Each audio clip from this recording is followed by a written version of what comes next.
ಗುರುಗಳಾದಂತಹ ದತ್ತಾತ್ರೇಯರ ಕೃಪಕಟಾಕ್ಷದಿಂದ ಕೃತವೀರ್ಯನ ಮಗನಾದಂತಹ ಈ ಕಾರ್ತಿವೀರ್ಯ ಈ ಜಗತ್ತಿನ ಬೆಳಕನ್ನು ಕಾಡುವಂತಾಯಿತು.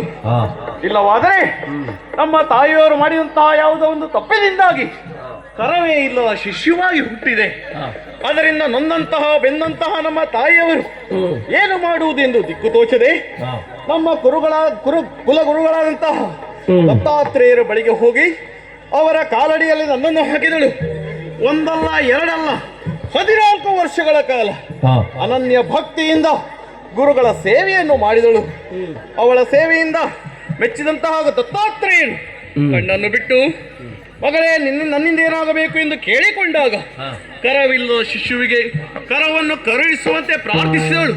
ಅದನ್ನು ಮನ್ನಿಸಿದಂತಹ ಗುರುಗಳು ಕರವಿಲ್ಲದ ನೀನು ಇಂದಿನಿಂದ ಸಹಸ್ರಭುಜನಾಗು, ಲೋಕವಿಖ್ಯಾತನಾಗು ಮಗನೇ, ನಿನಗೆ ಮಂಗಳವಾಗಲಿ ಎಂದು ಹಾರೈಸಿದರು.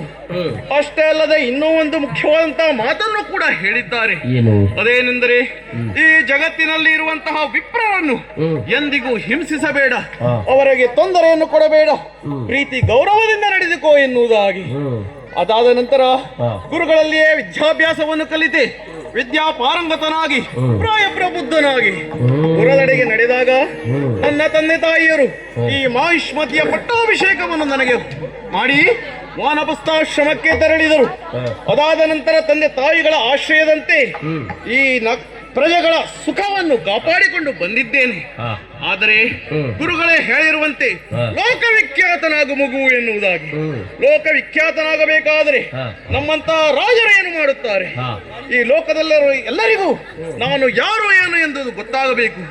ಅದಕ್ಕಾಗಿ ಈ ಧರೆಯ ದಿಗ್ವಿಜಯನ್ನು ಕೈಗೊಂಡೆ.